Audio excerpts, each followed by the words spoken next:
Next question की तरफ आगे बढ़ते हैं, जो कि ऑलरेडी लिखा हुआ है। कार्बन आवर्त सारणी के किस वर्ग का तत्व है? Carbon belongs to which group of the periodic table. ठीक है, तो क्वेश्चन ये पूछा जा रहा है कि जो आवर्त सारणी है हमारी, उसमें जो वर्ग डिवाइड किए गए हैं, ठीक है, एलिमेंट्स के लिए, तो उस वर्ग में कार्बन किस वर्ग के अंतर्गत आता है? ठीक है, ऑप्शन है इसके ग्रुप 12, ग्रुप 13, ग्रुप 14, ग्रुप 15, वर्ग 12, वर्ग 13, वर्ग 14, वर्ग 15। तो इनमें से मुझे आंसर जल्दी से बताइए कि इस क्वेश्चन के लिए कौन सा आंसर या कौन सा ऑप्शन सही है।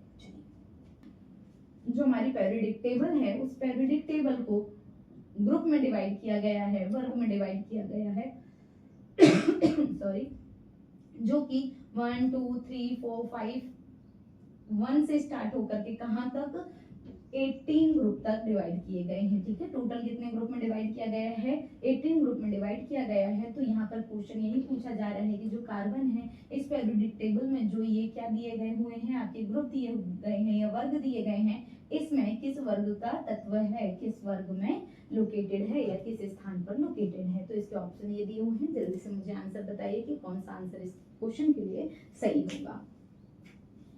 चलिए स्टार्ट करते हैं। वापस से हम वही मेथड अप्लाई करेंगे, डिलीट का मेथड अप्लाई करेंगे। जो भी ऑप्शन इस क्वेश्चन से रिलेट नहीं कर रहा होगा उसको हम क्या करते जाएंगे, डिलीट करते जाएंगे। तो सबसे पहले अगर मैं क्वेश्चन नंबर इस क्वेश्चन के ऑप्शन नंबर 1 पे जाती हूँ, तो यहाँ पर लिखा हुआ है ग्रुप 12। ग्रुप 12, देखिए ग्रुप 12 की बात करते हैं तो ग्रुप 12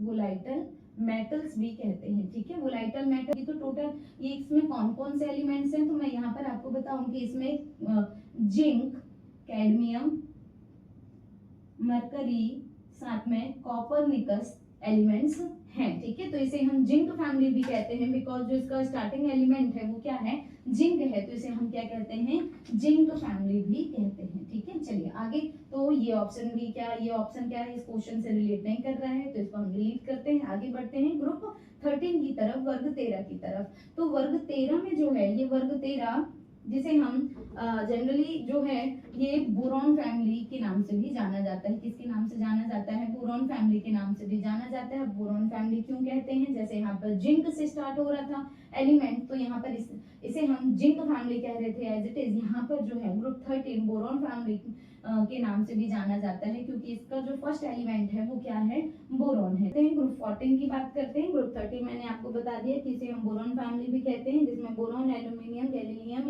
इंडियम, थैलियम और नियोबियम भी आता है। अब ग्रुप 14 की बात करते हैं, तो ग्रुप 14 जो है, तो यहाँ पे वापस इसको ऑप्शन में आओ तो ये ऑप्शन में रिलेट नहीं कर रहा है, तो ये भी गलत होगा। नेक्स्ट आगे बढ़ते हैं, हम ग्रुप 14 की बात करते हैं। तो ग्रुप 14 जो है ये है कार्बन से संबंधित। ठीक है, इसी को हम क्या कहते हैं, इसी को हम कहते हैं कार्बन फैमिली। ठीक है, इस ग्रुप को हम क्या कहते हैं, कार्बन फैमिली भी कहते हैं। कार्बन फैमिली क्यों कहते हैं? क्योंकि इसका जो फर्स्ट एलिमेंट है वो क्या है, कार्बन है। और अदर एलिमेंट्स देखें इसी में, तो इसके जो अदर एलिमेंट है, कार्बन है, सिलिकॉन है, ठीक है, कार्बन है, सिलिकॉन है, जर्मेनियम है, फिर उसके बाद में जर्मेनियम के साथ में आता है आपका जर्मेनियम, कार्बन, सिलिकॉन, जर्मेनियम, फिर टिन, पीबी, फेलोरोमियम। ठीक है, तो अब नेक्स्ट, तो ये वाला ऑप्शन इसके लिए, इस क्वेश्चन के लिए क्या है, एकदम राइट है, सही है। अब ग्रुप 15 की बात करते हैं। तो ग्रुप 15 जो है ये है, आता है, क्या कहा जाता है, नाइट्रोजन फैमिली कहा जाता है, क्योंकि जो इसका एलिमेंट है वो नाइट्रोजन से स्टार्ट होता है और इसमें एलिमेंट आगे भी है। ठीक है, तो चलिए यहाँ पर ऑप्शन नंबर सी क्या हो जाएगा, एकदम करेक्ट हो जाएगा इस क्वेश्चन के लिए। अब थोड़ा सा मैं इस ग्रुप के बारे में अदर इन्फॉर्मेशन दे दूं है।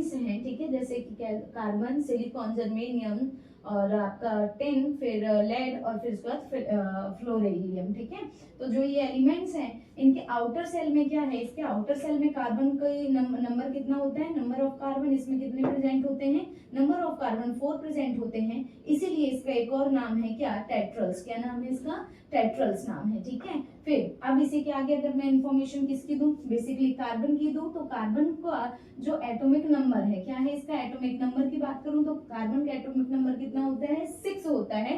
फिर अगर मैं कार्बन के मॉलिक्यूलर वेट की बात करूं तो इसका मॉलिक्यूलर वेट कितना होता है, इसका मॉलिक्यूलर वेट होता है 12.01, पर एक्यूरेसी में अगर देखा जाए तो 12 ही काउंट होता है, ठीक है। फिर कार्बन के, अब मैं आइसोटोप्स की बात करूं तो कार्बन के बहुत सारे आइसोटोप्स हैं, आइसोटोप्स, ठीक है। आइसोटोप्स की बात करूं तो कार्बन के टोटल कितने आइसोटोप्स हैं, 15 आइसोटोप्स हैं, जिसमें से मोस्ट इंपॉर्टेंट कौन कौन से हैं, कार्बन 12, फिर कार्बन 13, फिर कार्बन 14 इंपॉर्टेंट है, ठीक है। अब ये तीनों जो क्या है, तीनों आइसोटोप्स हैं, ये कैसे आइसोटोप्स हैं, ये स्टेबल आइसोटोप्स हैं, ठीक है। स्टेबल आइसोटोप्स हैं जिसमें से कार्बन 13 का जो यूज है वो स्पेक्ट्रोस्कोपी में किया जाता है, और कार्बन 14 का यूज जो है मोस्ट इंपॉर्टेंट, कार्बन 14 का यूज रेडियो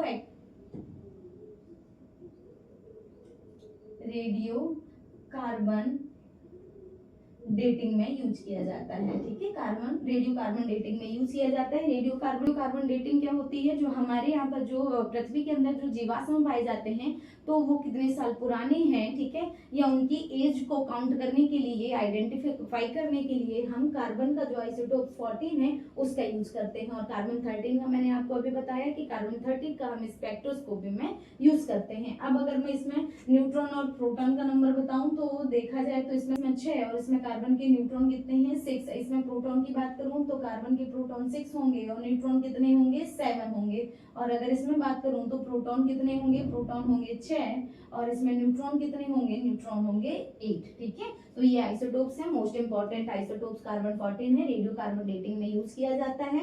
फिर कार्बन 13 का यूज किया जाता है आपकी स्पेक्ट्रोस्कोपी वगैरह में। कार्बन का एटॉमिक नंबर क्या होता है, 6 होता है, मॉलिक्यूलर वेट 12.01 होता है। इसे हम जो कार्बन फैमिली जो है ग्रुप 14, कार्बन जो है ग्रुप 14 से रिलेट करता है, इसको कार्बन फैमिली भी कहा जाता है। जिसके जो एलिमेंट्स होते हैं, इसके टोटल जो एलिमेंट्स हैं ग्रुप 14 के, इन्हें हम टेट्रल्स भी कहते हैं। टेट्रल्स क्यों कहते हैं, बिकॉज ऑफ जो इसकी आउटर सेल होती है, इसके आउटर सेल में जो नंबर होते हैं इलेक्ट्रॉन के वो 4 होते हैं, दैट्स वी नोन एज टेट्रल्स।